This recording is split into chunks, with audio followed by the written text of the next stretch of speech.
Good afternoon, everyone. Welcome to today's colloquium. Our speaker today is Siddhesh Kamat from IISER Pune and from the biology department of IISER. I know very little about his area, so what I'm going to do is I'm going to ask Vidita to give a proper introduction of our colloquium speaker today. Vidita. So it's a real pleasure to have Siddhesh back here at TIFR giving this colloquium talk. Siddhesh is a Bombay boy from Bandra originally, and he did his undergrad at what was the erstwhile UDCT, now called IICT, in the Wadala area. And then after his undergrad, did his PhD at Texas A&M, following which he moved to the very scenic area of San Diego and worked at Scripps for his postdoc. We tried very hard to remind him of his love for Mumbai and attracted him back to TIFR, but we lost him to IISER Pune, and he's been doing a stellar job there where he's now an associate professor. And his work has been recognized by multiple awards and recognitions. He received the Swarna Jayanti. He was an EMBO investigator until recently. He's also got the Emphasis Award in Life Sciences in 2024 and many other recognitions. And Siddhesh is a fantastic colleague and collaborator. Should I call you a chemical biologist or biological chemist? Have you decided?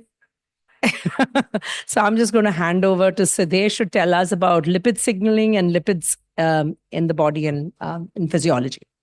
All yours.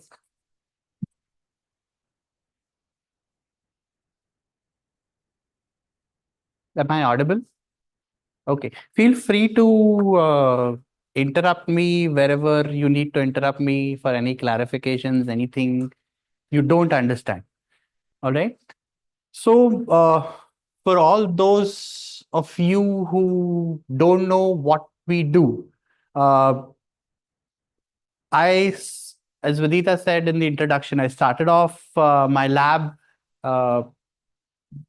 based on several backgrounds of education. So I started off training first as a chemical engineer, then I ventured into synthetic organic chemistry, then biochemistry and biology.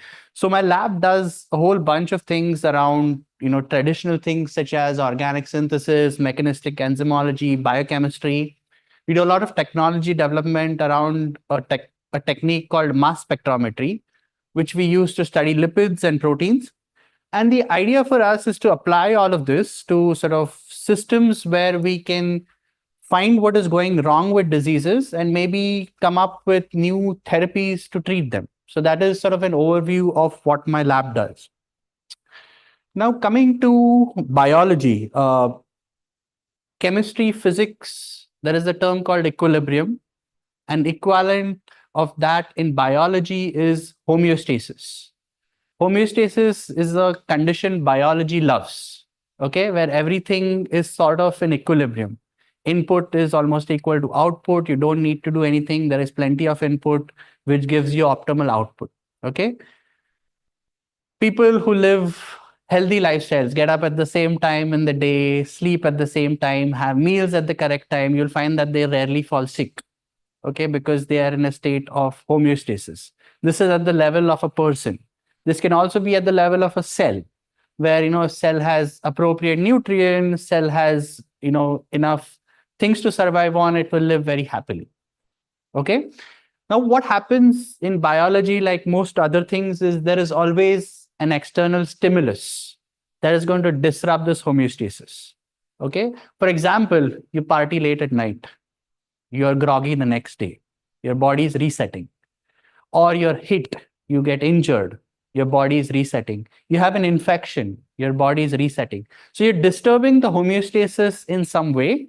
And what you want to do is to come back to homeostasis as soon as possible with the least amount of energy spent. So that is what your body wants to do. Now, the whole cascade of coming back to homeostasis has several things involved. So first, your body needs to realize that there is something wrong. There is an external stimulus that I need to respond to.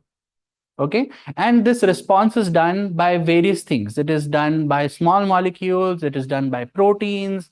It is done by different agents in your body. All right.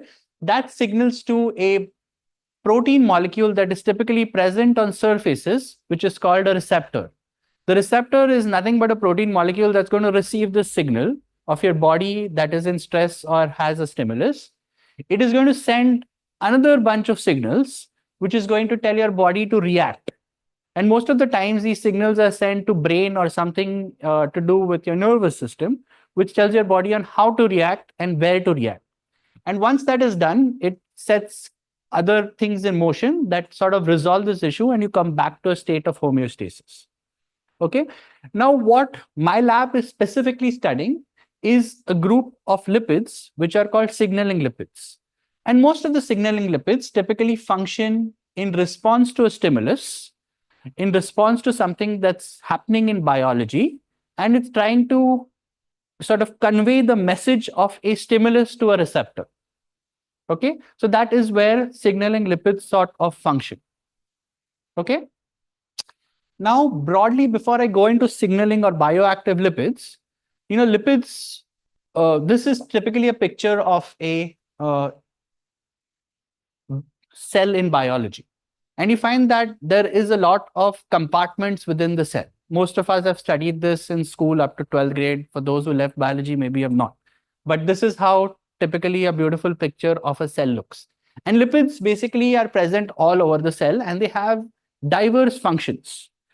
One of the main functions that is very prevalent or is very well known in literature is that of energy. Fats are burned to give you energy. And these class of fats are molecules such as triglycerides or cholesterols. Okay, or esters, fatty acid esters of cholesterols. And you burn these in times when you don't have enough glucose to produce appropriate amounts of energy. Now, these sort of molecules are stored in cells in the form of particles, which are called lipid droplets, okay, or these small red sort of dots that one sees in cells as cartoon representations. So lipids are used as a form of energy.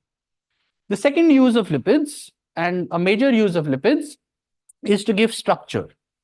Now, they give structure to cells by covering the periphery of cells in the form of a plasma membrane. These are lipid bilayers, and the importance of lipids in this process is that they form a hydrophobic barrier. All right, so they prevent loose entry of water inside and out of cells. So by doing that, they give a defined structure to cells. Okay. Lipids also give structure to different organelles within the cells. So all these pictures that you see within the cells are all bound by lipid membranes, and therefore they have distinct structures, and lipids such as phospholipids are important in this function. All right, these are very well-known functions of lipids studied for over a couple of 100 years now. What has been emerging? So both these lipids can be looked at clinically, can be looked at by various methods because they're very, very abundant lipids. All right. And they form about 99% of the total lipids in one's body. But there is a third class of lipids which is emerging. These are very poorly abundant lipids, and these don't have these two canonical functions, but they have slightly different structures and they regulate important functions in biology.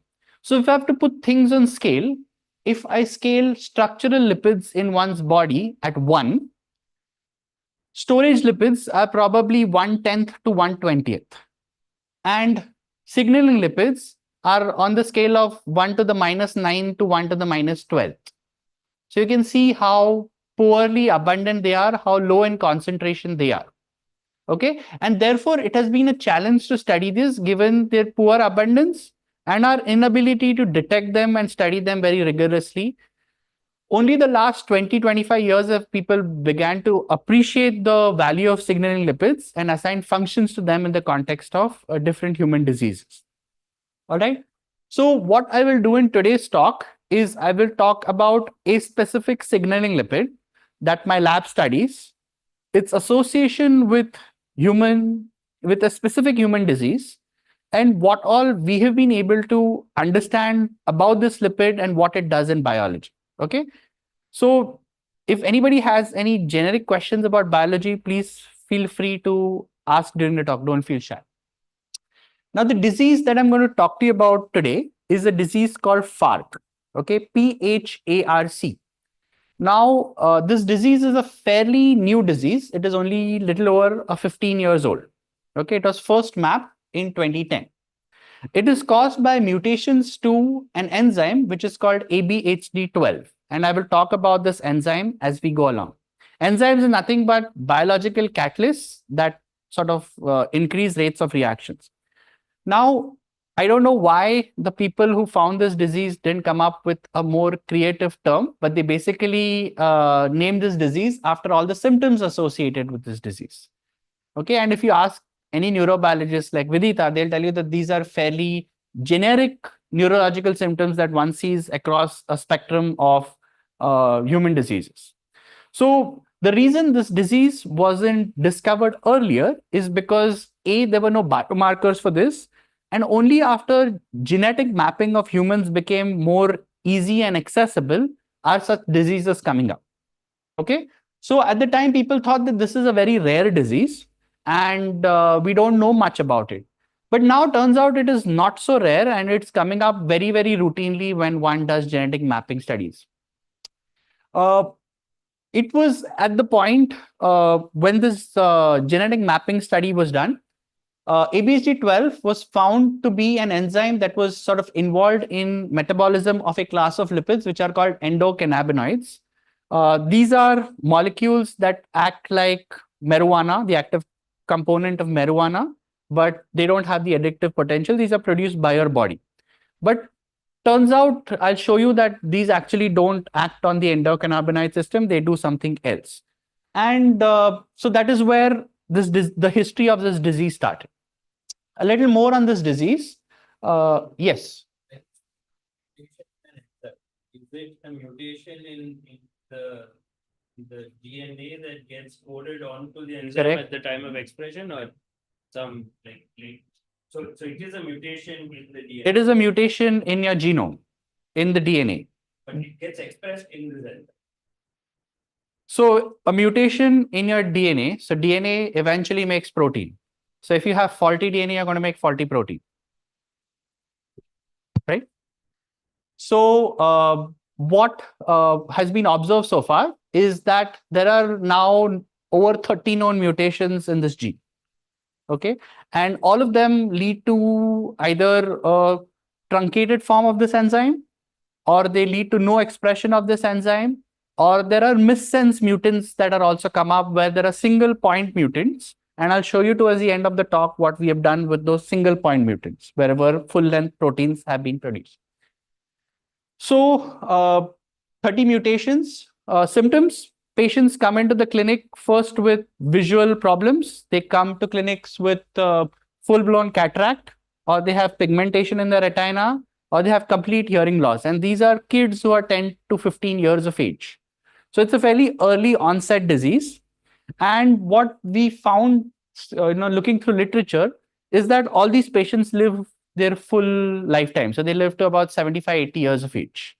So they're miserable throughout their life. They have symptoms throughout their life. They have loss of vision. They have loss of hearing. They lose functions of their limbs.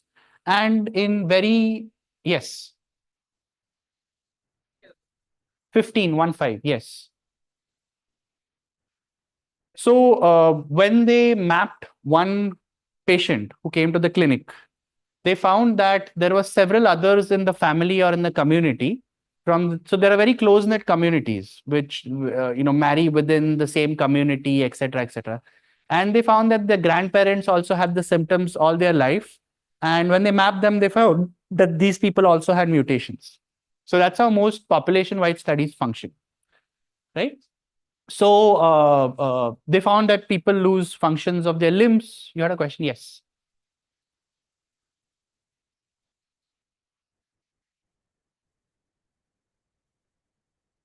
So almost all patients have hearing loss.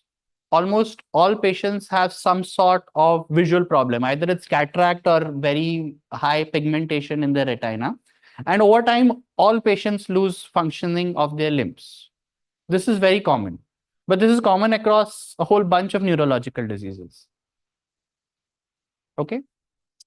So what another study showed is that specifically the cerebellum, which is a part of your brain, is the most affected in this disease. I'll not get into the details of that, but what I want you to remember is that patients show symptoms very early on in life. They're miserable and they want to, their lifestyle progressively worsens. So for me, when I started my lab, a motivation, because I saw some of these kids in clinic during my postdoc, I sort of wanted to figure out what is going wrong in this disease and whether we can do something to rectify this, whether we can come up with some therapies to rectify this, because clearly these patients are miserable and, doing something in their lifetime will be useful. So during my postdoc, again, we made a mouse that lacked this gene. Okay. And we thought that this will be a good way of addressing some mechanistic questions associated with this disease. So one of the first things we did is because we knew that there was involvement of the brain, we took the brains of these mice that had the gene or did not have the gene, and we assessed all the lipids that are associated in the brain. Now, the reason we chose lipids is because this enzyme ABHD12 in literature is categorized as a lipase or an enzyme that acts on lipids. So that was sort of an assumption that maybe we will see some changes in lipids in the brain and whether we can make any sense of that. So we found that a particular class of lipids, which is called lysophosphatidylserine, don't worry about the structure, I'll come to it in a few slides. But this class of lipids we found was accumulating massively in the brains of these mice. Now, what we also found is that as these mice aged, there were particular immune cells in the brain, which are called microglia. These cells started becoming activated. And the activation of these cells basically led to chewing of neurons in the cerebellum.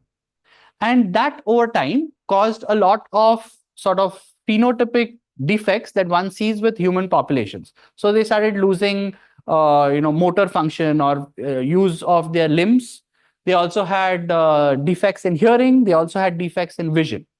Okay, so such sort of things came up from this mouse model. So what this mouse model told us is basically, yes, it's a good way of understanding what is happening mechanistically in the context of this human disease.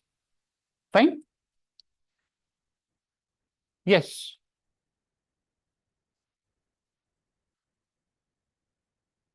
So we basically have put on timescales over there. So lipid measurements are done at about 3 to 4 months. This is when we start seeing the lipid accumulation. We start seeing the neuroinflammation at about a year, and maybe a year and a half, we start seeing these defects. They're slightly not in the same time scale as human patients, but more or less they mimic it other than the time scales. Yes. Mouse model, you have mice which just do not have the gene that encodes for. Correct. So this is different from this case where it is there, but there is a mutation. Or it could be the same thing. You could have a mutation where after the start sequence, you immediately have a stop sequence. So in principle, you don't have the protein. In either case, you don't have the protein, whether it's the human or the mouse. okay. So, but is there a situation where something like the enzyme but misfunctioning? I will show you at the end of the talk. Sure. They are called missense mutants. I will show you. They are there in humans. What other areas in the brain did you check this phenotype of increased Vidita microglia? and I just had a conversation before I came, and we are going to check other regions. We have not. Okay. So was this completely based on the atrophy, cerebral atrophy that you saw, and then that led you to question whether... No, actually, the atrophy data came after we published this study. Okay. The only reason we looked at the cerebellum is because me not being a neurobiologist, that was the place we saw the starkest difference. Okay. So whatever looks, abnormal is where we looked at. And the cerebellum to us looked abnormal. Okay. So one more thing I want you to remember, and I'll come back to this later on in the talk, is the numbers on the x-axis. All right. These represent tails of lipids. All right. So for example, something which is 18,0 is 18 carbon long with no double bonds. something like 22,4 is going to have 22 carbon tails with 4 double bonds. Okay, so that's the nomenclature I'm going to follow throughout the talk. So please remember that. Now you can appreciate from the green box that I've drawn is that very long lipid tails, C20 and higher, accumulated the most. They accumulated almost 50-fold in certain cases. Okay, and they're very, very poorly abundant to start with. So I just want you to remember that very long chain lipids accumulated most. All right, and I'll come back to this slightly later on in the talk. Fine. So our working hypothesis, yes. Why is a double bond important in a lipid? So if I take a lipid and I want to pack it together, if I have only single bonds, it gives it more degrees of freedom to sort of move about. A double bond is going to make it very rigid. So when you want things in the membrane, having double bonds is very good. It makes it a linear molecule. I don't have 22 single bonds. I have 22 carbon atoms. There are 4 double bonds. All the others are single bonds. So with 22 carbons, I'm going to have 21 bonds, out of which 4 are going to be double bonds. And that gives you constraints enough constraints. In That makes the molecule, that basically makes the lipid tail linear. So I don't know whether you have heard about cis fat and trans fat. So if you look at a packet of McDonald's fries, it will tell you 0% trans fat. Because if you take the double bond and I put the lipid, so if this is my double bond and I have everything in plane, it's a cis bond. If I have a double bond and I have things in trans conformation, it looks like this. So if I have a lipid which is packed linearly, it has less sort of volume versus this. And this is bad because you're going to have low density lipid and it's going to be circulating. So that's why you don't want trans fat. And therefore, lipids sort of pack themselves by these double bonds. Yes. Unsaturated fats cause this type of symptoms. So there is a very similar disease called Refsum's disease, which is caused because of a class of lipids which is called phytanic acid. So deficiency, like inability to metabolize phytanic acid causes Refsum's. But this is not that. So we don't see any effect of diet on the outcomes of patients. Fine. The microphone for questions, that would be appreciated. We are streaming it on YouTube, so the audience might want to listen to the questions as well.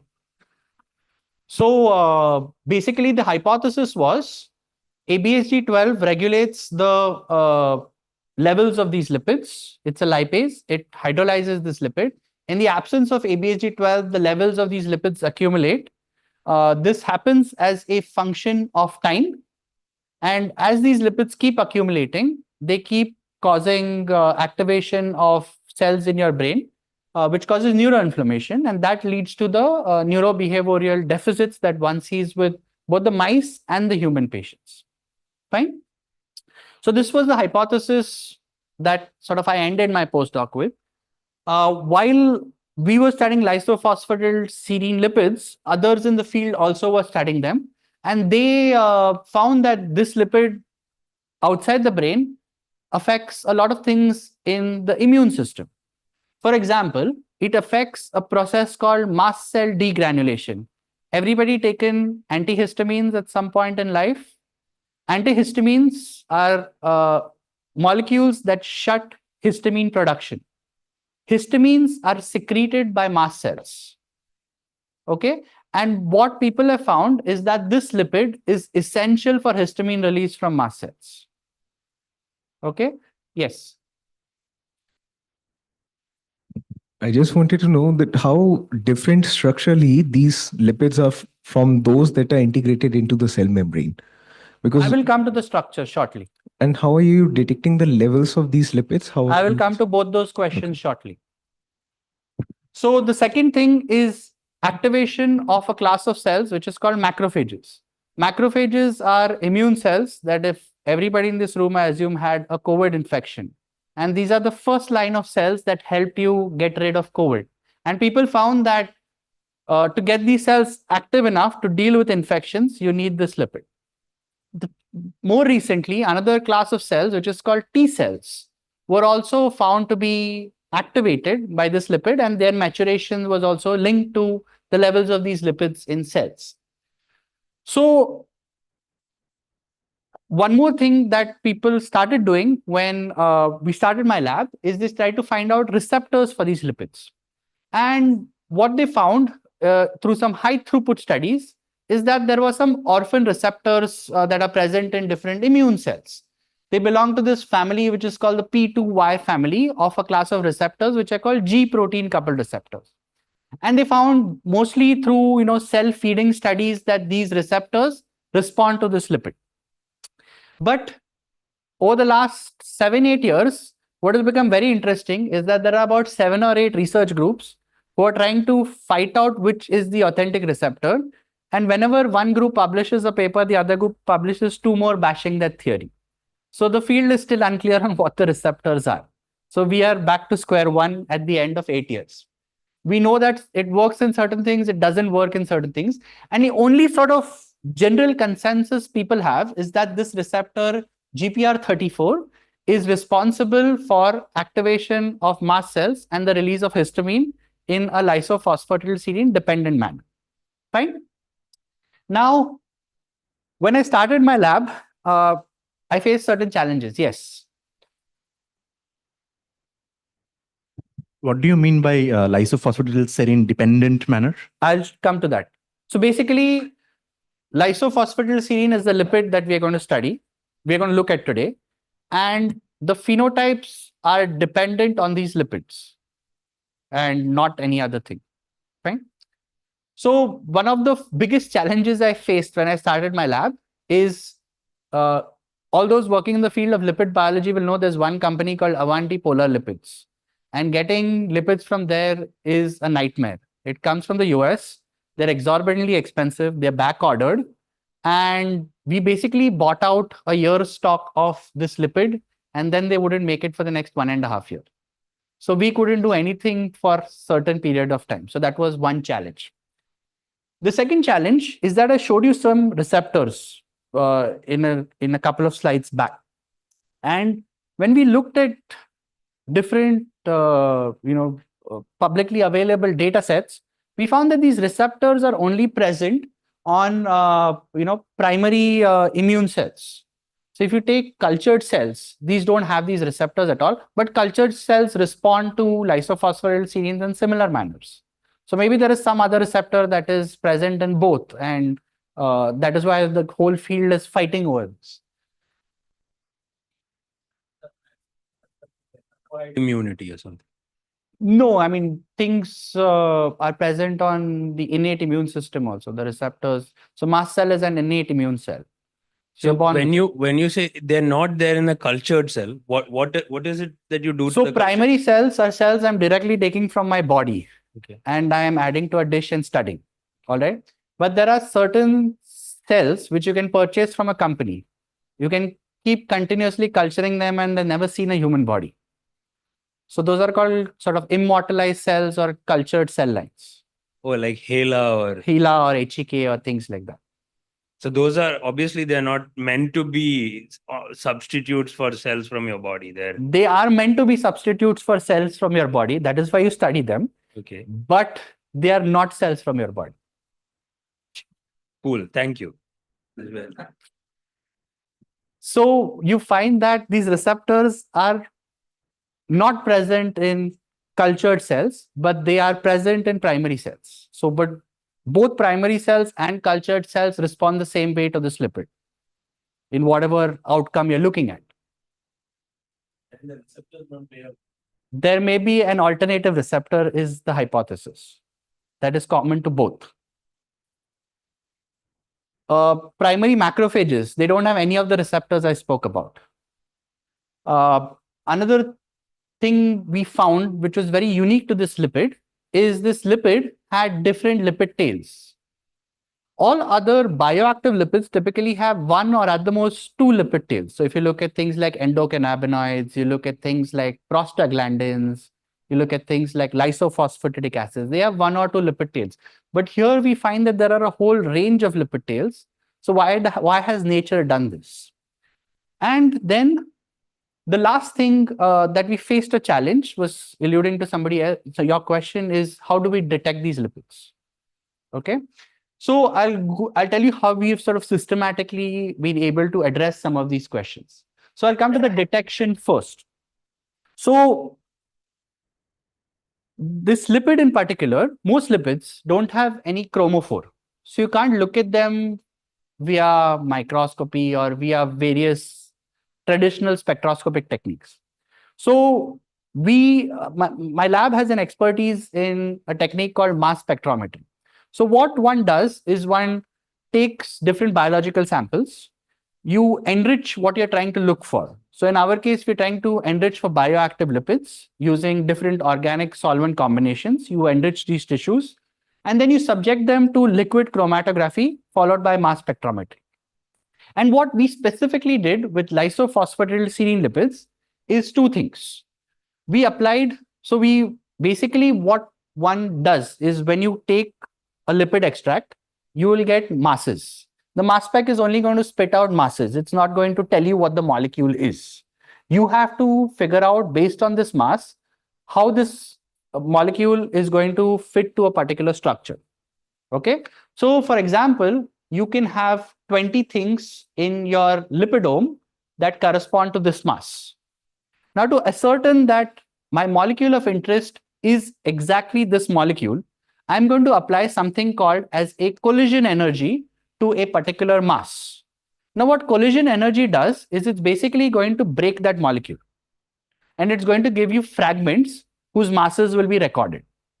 So I have something which is called a parent mass, and I have fragments of the parent mass. And now I can stitch them and build a structure for a molecule. So with lysophosphatidylserine, what we found is that if we apply low collision energy, you find that the serine part of the molecule is lost. If you apply high collision energy, the whole molecule degrades and the head group cyclizes to give you a particular mass. And based on both these collision energies, we can now confidently detect lysophosphatidylserine across any biological sample that is provided to us. In fact, I think my lab is probably the only lab in the world that can confidently tell you with almost certain confidence that a sample has lysophosphatidylserine or not. There's recently a controversy about a paper that's going around, and interestingly, I found out that the reviewers asked us to check whether this is true or false given the robustness of the methods that we have been able to develop. So we can, using mass spectrometry, qualitatively and very quantitatively tell whether lysophosphatidylserine is there and to what degree it is there. We have profile tissues, cells, whatever. All right. Now, coming to the molecule. Now, The threshold at which you decide it's high, and typically 5 to 10 kilovolts and something like 50 to 60 kilovolts. So these are intrinsic sort of instrument settings that you can play with. and these are these are potentials across which these are accelerated as ions. Correct. Okay. So you trap the parent mass and you bombard it with energy and it breaks. It breaks to a lesser extent when you bombard it with lower energy. It breaks to a higher extent when you bombard it with higher energy. Higher energy basically disintegrates and you look at only stable things. Lower energy tells you what exactly is falling off. Fine? Thanks. Yes.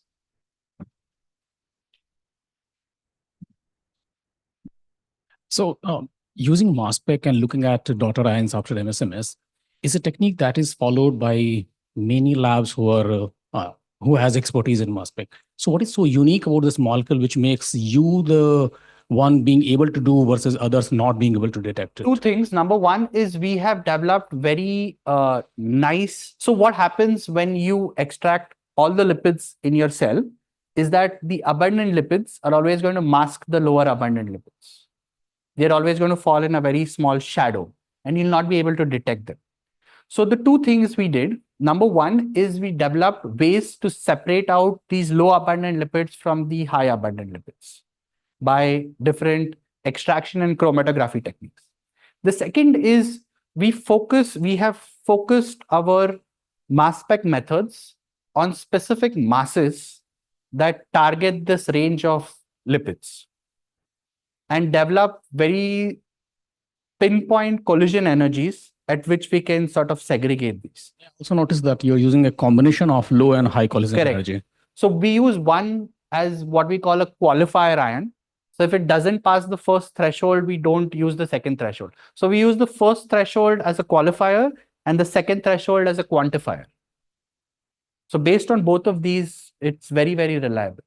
And now I think it was very underappreciated in the field of sort of bioactive lipids. And now everybody is starting to do that for whatever new lipids are coming up. Thank you. So coming to the structure of this lipid. So you can see that this lipid is made up of 3 biological building blocks. So nature spent a lot of time trying to design this lipid. So there is an amino acid, which is the phosphoserine head group. There is a sugar and there is a lipid tail. There's only one lipid tail. Okay. Therefore, it cannot be a stable anchor in the membrane.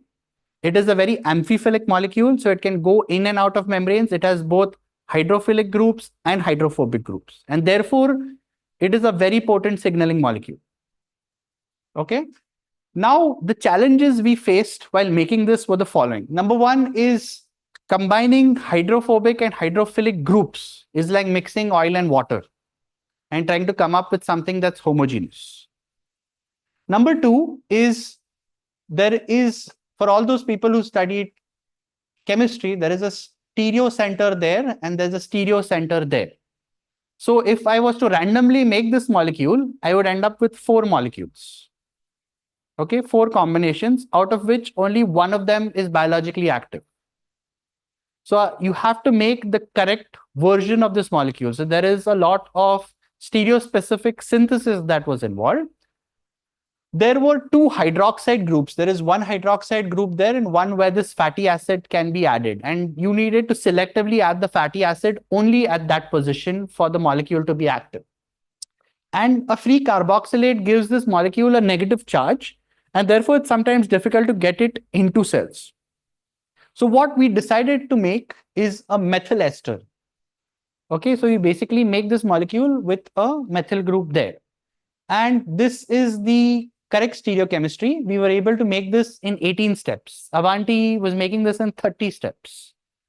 And turns out that now Merck is interested in putting these compounds on their catalog. So because we can make it more efficiently than Avanti, they are interested in putting this. And what we've also made is if you basically reverse the stereochemistry at that carbon, you get a molecule which serves as an inactive control. So you can make an active compound and you can make an inactive control, and using both of these in pairs gives you good sort of pharmacological handle that there are no off-target effects. So we use both of these molecules in all our assays to do any sort of biology. It took us about 3 years to make these. I'm not going to show you any data with S. You take my word for it that it is dead in all assays. Okay, I'll show you very, very preliminary data, but it's dead in all assays. I'll show you most data with this R molecule. Fine. Now, what we were able to do, this is what Avanti can do. Okay, they can make 16, 18, and 18-1 only, which are all long chain variants of lysophosphatidylserine. What we were able to do with our sort of synthesis methods is we can make all lipid tails. We can make them with different unsaturations. Again, in the interest of time, I'm not going to show you any data with unsaturations. You have to take my word for it that they show the same effect as the tail length. Okay, there's no effect of unsaturation, but we've been able to make every possible variant of lysophosphatidylserine that's in there.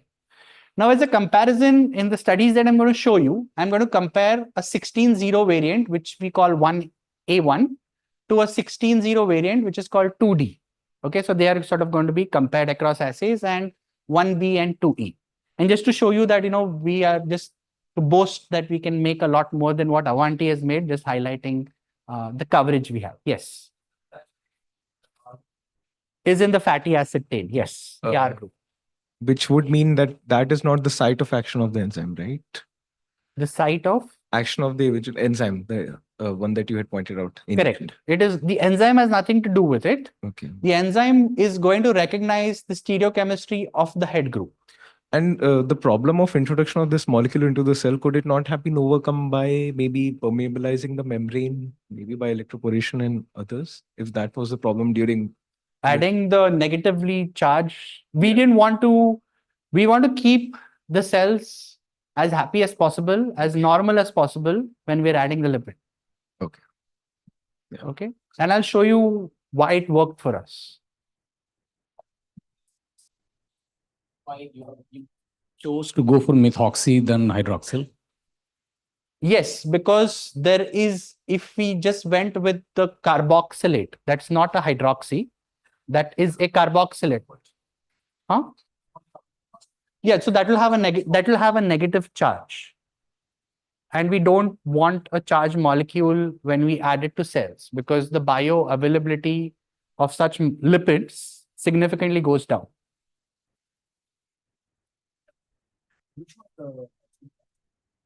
The R. The R stereochemistry there is the biologically active form. The S is not. We found that this has no bearing on biological activity. It just increases bioavailability. Fine?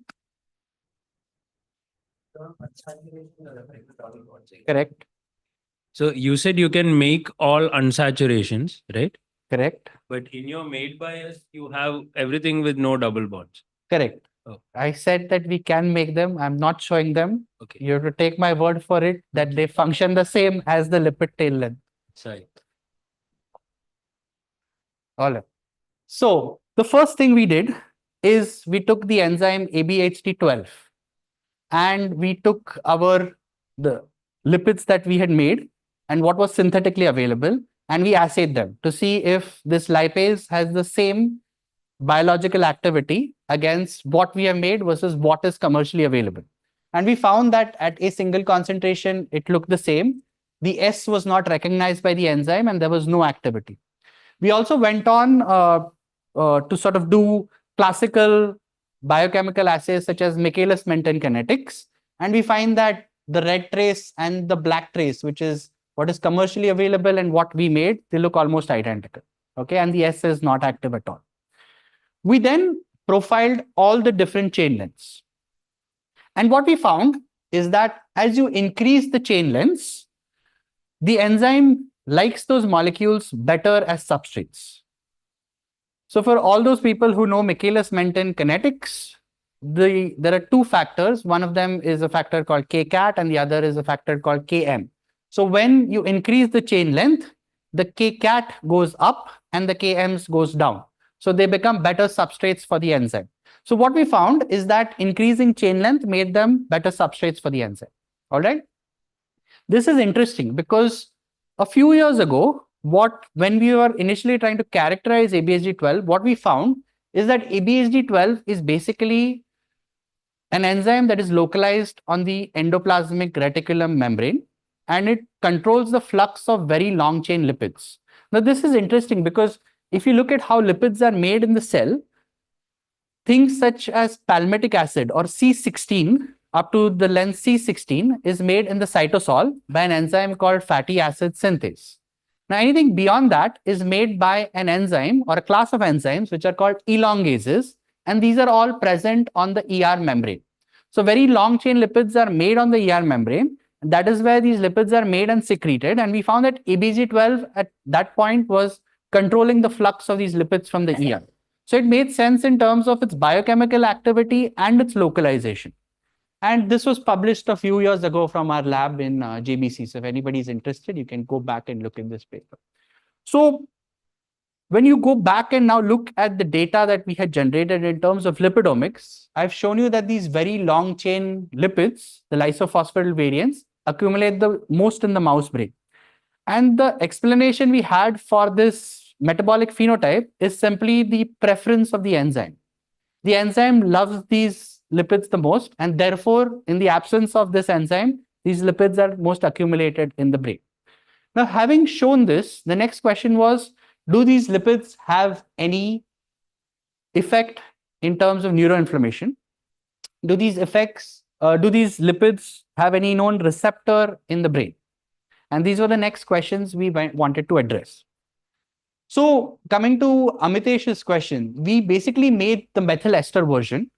And when you feed small methyl esters into cells, you have promiscuous enzymes present in all cells of your body, which are called carboxyl esterases. And they basically hydrolyze this methyl group and give you the parent compound. And so we used sort of a pro-drug-like strategy to deliver lysophosphatidylserine into cells. And we found that independent of the chain length, they always gave you lysophosphatidylserines when you fed them to cells. So you always got the correct compound in the end, and you let the cells make it for you. All right. And we found that almost 95% of the compound we added got into cells. Fine. So now the next experiment we did is we took primary macrophages from mice. All right. We cultured them. These are primary macrophage cells. And we individually added different lysophosphatidylserines of different chain lengths. And we looked whether these macrophages secreted molecules in response to this lipid. All right. And the molecules we are interested in looking at are molecules that are signature for inflammation. Fine. And what we found is that as we systematically added every single lipid, there's almost a linear increase as a function of chain length. All right. Now, lipopolysaccharide or LPS is a very potent inflammation-causing molecule to macrophages. And we find that our molecules sort of are very comparable to the responses that one sees with LPS. All right. Yes, it happens in microglia. It happens in all cells, all sort of macrophage type cells. Yes. Yeah. Lower carbon chains having. I started off saying I am a chemical biologist. We do very limited things in terms of biological assays. So I don't know the immunology aspect of it. The only thing we are interested in is to validate whether our compounds produce inflammation.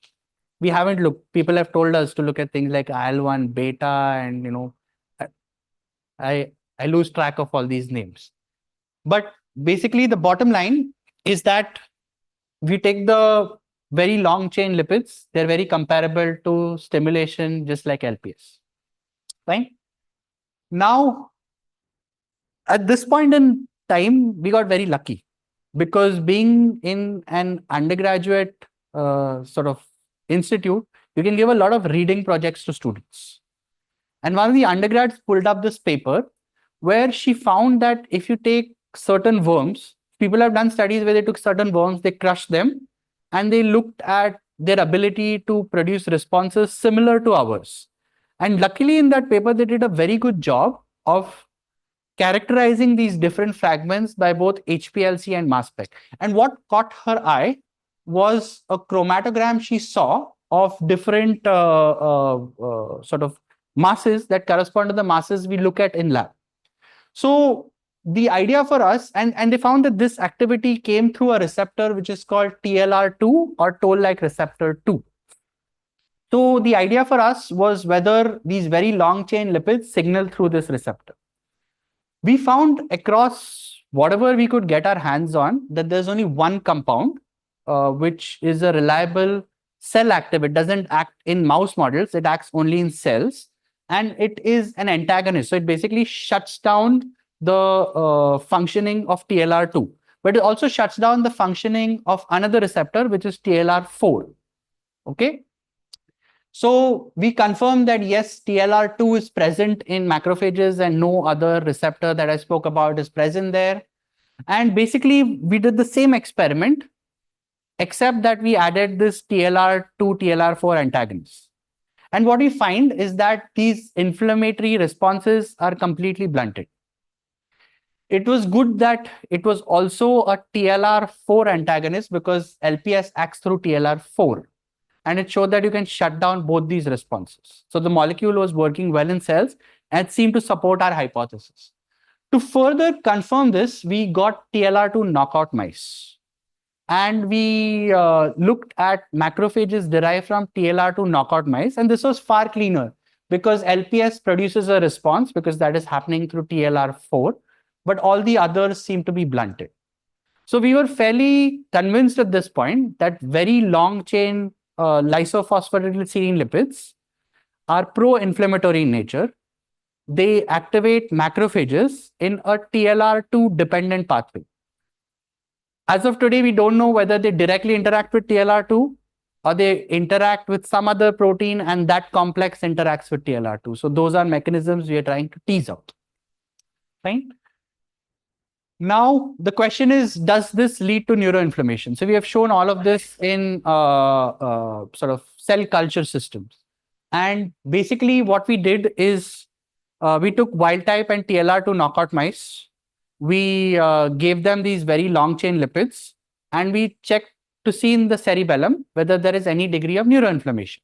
And this slide has been cut off, so I'll move to the next one. But this is data from the knockout mice. So if you look at LPS, you find that there is heightened microglia, which is this brown pattern that one sees in the brain in both wild type and knockout mice. But when you do the same experiment with wild type and TLR2 knockout mice with our lipid, you find that there is a very robust response in wild type mice, but there's no response in knockout mice. So this certainly showed us that even in vivo, this is happening through a TLR2 mediated path. Fine. So we now have a legit receptor for what we want to see. Now, what we found while we were doing all these studies across literature is that macrophages also produce different other responses with regards to lysophosphatidylserine signaling. And we wanted to again figure out whether TLR2 is the receptor for this or not. And we again looked at different assays, looked at all of them, and you can see that the profiles look very different. In the first case, there was a linear increase. And after that, we could blunt these responses with TLR2, knockout mice or the antagonists. Here, the responses are different. The long chain variants show the highest responses. And basically, whether we use knockout mice or the antagonists, none of these responses were affected. So these responses are not coming through TLR2 knockout or TLR2 mediated systems. They're coming through something else. We don't know what it is. But we looked back at our sort of lipidomic data and we found that 18-0, which is a long chain lipid that is producing these other phenotypes, was also elevated in the brains of these mice. And when we go back and look at the phosphorylation of proteins that are involved in signaling, we find that those are also up as a function of increase in these lipids. We still don't know what are the downstream signaling events that are regulated by these lipids. All right. So where does this lead us to? This leads us to the fact that we think that there are more than one receptors for this signaling lipid on macrophages. There is TLR2, which responds to very long chain lipids and regulates inflammatory signals.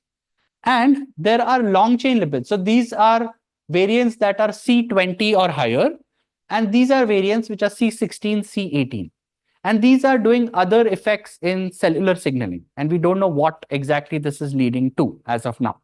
But I think this is why nature has put multiple lipid tails on this signaling lipid, such that it can do different things across the immune system, across brains, act through different receptors and mediate different aspects in biology. Fine. Now, where are we going in terms of therapies for FARC? So I told you that this lipid accumulates and causes FARC. So our goal was to find an upstream enzyme that makes these lipids and whether shutting that off can reduce the levels of these lipids. We found that enzyme ABHD16A. It was a glorious day in lab. We celebrated a lot. And then 3 months later, we started developing inhibitors for ABHD16. And we found some leads. And then we found that ABHD16A causes a neurological disease. So mutations to ABHD16A causes. So you can't treat one neurological disease by inducing another. So we got stuck there. So we moved back to our TLR2 data. And what we found is that TLR2 is present throughout your immune system. It is present in microglia, which are cells in the brain, and whether shutting down TLR2 by finding antagonists can help us treat FAR. Additionally, we are thinking that can we use both an inhibitor to the enzyme, which sort of blunts 75-80% of the enzyme activity, and an antagonist to basically tune an immune response in the brain. All right, that's where we are. We found some leads with TLR2 screening. Now, I'm sure most biology students have studied immunology. You have your immune system, which gets activated to clear out pathogens. And sometimes if the pathogen load is very high, you end up with a phenomena which is called a cytokine storm. This was very prevalent during COVID, when patients who could not clear the infection had a cytokine storm and your immune system itself destroyed your body. And that caused a lot of cell death. Ask for the anti-inflammatory question is because can you use lower chain fatty acids as a treatment because they would secrete more anti-inflammatory cytokines to counter the effects of ABHD? So we don't know that because the lower ones don't tend to have any efficacy in the immune system. So we don't see too much secretion either ways. Okay. So where we are struggling at the moment is, and where the field developing sort of therapies against the immune system is struggling, is basically our immune system functions in binary mode. It functions at a level of homeostasis and it functions in an on state. So it's very difficult to sort of tune it to function in a specific range that you want it to function for therapeutic value and sort of to control it. And what we are trying to do now with inhibiting both the enzyme and finding an antagonist is maybe getting a sweet spot where we can maybe do something about this. Now, I've told you about lysophosphatidylserine largely in the context of the brain and the immune system. And I showed you that ABSD12 performs this lipase activity. What we found when we developed methods for lysophosphatidylserine is that basically this lipid is present in all tissues of your body. And they're present in all tissues of your body at almost the same levels. So how is this being regulated in different tissues outside the brain or outside your immune system? So what we did is we basically took different tissues from mice. We took their protein lysates. We fractionated these lysates into soluble proteins and proteins that were bound to membranes. And we assayed it for this lysophosphatidylserine lipase activity. And what we found is that most tissues except the muscle have this lysophosphatidylserine lipase activity. And this activity is largely localized to the membrane fraction. All right. The next experiment that we did is we took the membrane fractions and we selectively added a compound which is called fluorophosphonate, FP. FP basically inhibits lipases that belong to a particular family of enzymes which are called serine hydrolases. And we found that the brain, liver, kidney, and spleen had substantial decreases in activity when you treated it with an FP probe or an FP compound, which tells us that the enzymes in these tissues are likely membrane-associated serine hydrolase enzymes. All right.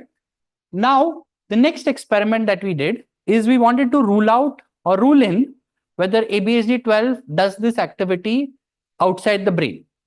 So we took tissues from mice that had ABSD12 or did not have ABSD12 and performed the same sort of screening. And basically what we found is that other than the brain, where you see diminished activity, you don't see any change in activity across other tissues. This sort of corresponded well with mRNA levels of this enzyme in different tissues. So the reason this enzyme is active in the brain is because it is only present in the brain. It is not present in other tissues. This also reflects when one measures these lipids or the changes in these lipids between wild type and mice that lack this enzyme. And you find that only in the brain you see a massive accumulation of these lipids. In all other tissues, there is pretty much no change. So which told us that there must be some other lipase in some other tissue that is controlling levels of these lipids. So now what we did is we took these tissues that we have shown up here. We compiled a list of inhibitors. These are ranging from broad spectrum inhibitors to specific inhibitors for members of the serine hydrolase family. And we screen these different tissues for their lysopase lipase activity. Basically, anything that is white suggests that there is no loss of activity. Anything that is red shows that there is complete loss of activity. And we found that across the liver and kidney, there were 4 compounds that showed complete loss of activity. Now we looked at literature for all their targets, and we found that another similar enzyme, which is called ABHD6, showed up. Now, ABHD6 we found is present largely in the liver and kidneys, and it is not present in other tissues of the body. Fine. Ullas provided us some primary hepatocytes, and basically when we treated it with a ABHD6 specific inhibitor, we saw loss of activity, and we saw that these lipids accumulate in these primary hepatocytes. We found that none of the other lysophospholipids accumulate at all. So it was very specific for lysophosphatidylserines. We then basically injected mice with a ABHD6 specific inhibitor. We took out the different organs, we assayed them for activity, and we found that there was diminished activity in the liver and kidney upon treatment with this inhibitor. And this corresponded with an increase in the levels of these lipids in these tissues. Now, for reasons we don't understand, is basically blocking ABHD6 in the liver results in hampered secretion of these lipids in the blood. We don't know why that is happening, but it's a very interesting phenotype that we reproducibly see. But now we found that there are specific enzymes that are controlling levels of these lipids in different tissues. Fine. Now, the last part is coming back to ABHD12, and this was a question somebody asked about mutations. And so we looked at just the sequence of ABHD12, and we were able to sort of map different domains in this enzyme. What we found is basically, thanks to AlphaFold, we were able to sort of get a predictive structure. We were able to dock in this lipid in the active site, and we were able to predict what are all the residues that sort of bind with this lipid. We then went in and we made all the missense mutants that are reported in humans. And this is a gel-based activity assay where you can see the wild type has labeling, the mutants don't have any labeling. So all the missense mutants were dead, okay, as expected from what one sees in humans. We also confirmed this using lysopase lipase activity, and you can see that all of them are dead. And what we found is that the reason they're dead is very diverse. For example, we found that this H372Q, this enzyme has a catalytic triad that is important for activity, and mutating that histidine causes complete loss of activity. We found that this mutant T125M is right next to a site on this protein where it is glycosylated. And glycosylation is very important for this protein activity. So when you have a mutation there, you find that this protein also migrates lower, which suggests that it's not glycosylated enough and therefore it's losing activity. We also found that there are several residues on conserved portions of the protein which directly interact with the lipid. And therefore, you can now, based on AlphaFold and whatever sort of bioinformatics analysis we've done, we can now predict why certain mutants are going to be dead. And now we put up a repository for any people suffering from FAR to go in and see why and what are the chances of rectifying such things genetically. The last thing that we did, again, because I work at an undergrad institute where people want to do biology but don't like biology. They love coding. So I'm done. Last slide. So we did sort of an evolutionary analysis. We found where all these sequences exist. And we found that beyond mammals, they're also present in insects. We found that there is a variant which is called CG15111, which is a variant in flies. And we have a lot of fly biologists at IISER Pune who got interested in this problem. We found that this protein has the same biochemical activity as the human protein. And what we're trying to do now with the fly data is whether we can model this missense mutants in flies and see whether using genetic tools we can reverse this. So maybe that is another way of treating FAR. So that's all I have in terms of where we are with ABG12 and FAR. These are all sort of the people who have been involved, have moved on. Kavita and Arnab are sort of taking this forward right now. Whole bunch of collaborators who have helped us, whole bunch of funding agencies who have helped us. And that is the most recent picture of the lab that I could find. Thanks, Vidita Mahendra, for having me here, and Manoj for hosting me today. It's been a very nice day. Thank you so much. Thank you, Siddhesh. There were a lot of questions during the talk. We can have a few more.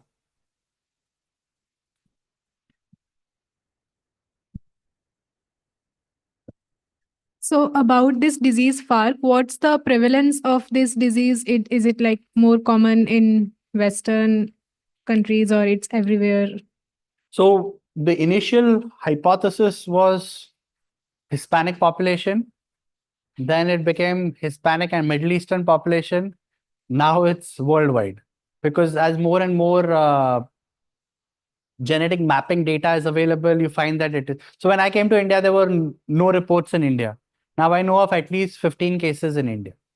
So it's anybody who has access to genetic mapping and having a neurological condition, more and more things are coming up.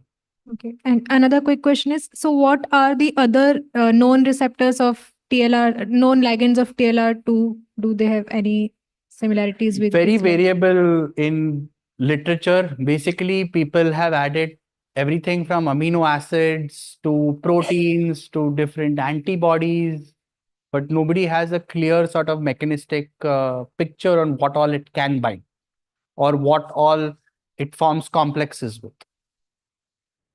TLR4 is far more studied. Very interesting words, Siddhesh. So I have questions regarding the FARC, basically, initially you mentioned, right? Especially the two conditions, either cataract or the hearing loss. These totally two different conditions, right? Cataract, presumably due to protein aggregation, and hearing loss, I don't know what might. So is it known that how exactly the absence of lipase or the inactive lipase accumulation of these lipids causing cataract and hearing loss? We don't know, but what we have recently found is that if you sort of profile different anatomical regions of the brain, this lipid is present most in the cerebellum. After that, it is next present in the eye. Okay. And then it is sort of scattered across the rest of the brain. So we don't know whether these are local effects or these are, we have no idea at this point. Thank you. Comments? Can the inhibition of activity of elongase not be explored as a potential therapeutic, because it's the accumulation of these long... You won't make these lipids. If you shut down elongases, you will not make very long chain lipids. They are not very prevalent in diet. So you have to make them de novo. Okay. And these are the only enzymes that make them in mammals. Okay. So if you sort of tinker, I think there are 6 variants and you need all 6 of them for the activity. So if you knock out one, basically you find that there are massive defects in making these. And the substrate for the synthesis of all the long... palmitic acid. Palmitic acid. That's the first substrate, and then they iteratively add. Okay. More questions? Comments? If not, let's thank Siddhesh again for this wonderfully lucid talk. Thank you, Siddhesh, once again. Please join us for tea in the West Canteen outside of it. I think that's where it's arranged.